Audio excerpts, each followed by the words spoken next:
ስልክ እኮ አልሰራልኝ እዚህ ሆነ ነው እንዴ? እሺ አዲሷ ተረኛ እሷ ነች። መተዋወቁ አይቀድምም? ልጁ ነች ተዋወቂያት። መቼስ ያንተ ቡድን እንደ ተከታታይ ድራማ ክፍል ይኖረዋል እንጂ አያልቅም። አውቃታለሁ። ጨዋና ቆንጆዬ ልጅ አላችሁ። የእናቷ ውጤት ነው። መቼም አባቷ አይበቃም። ምን ነው አዲሷ ልጅ ፊት ስላንተ ሲወራ መስማት ፈራ? ለምንድን ነው መስማት ያለባትን ነገር ታውቃለች። ጎበዝ ሴትም ማጋ መሆን እንዳለባት ታውቃለች። ጎበዝ ሴት ያለችበት ሁኔታ ጥላት ሄድም መቀየር ባትችል ታስተካክላለች። ስንት አመት ማቀውን ሰውዬ ዛሬ መተሽ ልታስተዋውቂም ባልሆነ። ድንጋይ ባህር ውስጥ ስለቆየ መዋኘት አይለምድም። ዶሮ ክንፍ ስላለው እንደ እርግብ አይበርም።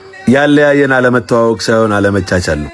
ሰው ነኝ፣ አላጠፋም አልልሽም። ልሳሳት እችላለሁ። በጣም አምብል ሰው ሳገኝ ደህና እሆናለሁ። አትሆንም። አንተ እኔን አሳብደህ ደህና አትሆንም። ስለ አንቺ አይመለከተኝም። ፍርድ ቤቱ እኮ አለያይቶናል። ፍርድ ቤቱ ወረቀት ቀደደ እንጂ ካንተ ያገኘሁትን መከራ አልቀነሰም። እንካ። ምንድን ነው? ለእናትህ ሌላ ልጅ ላመጣልሽ ነው ብለህ ንገራት። ሄሎ ሄሎ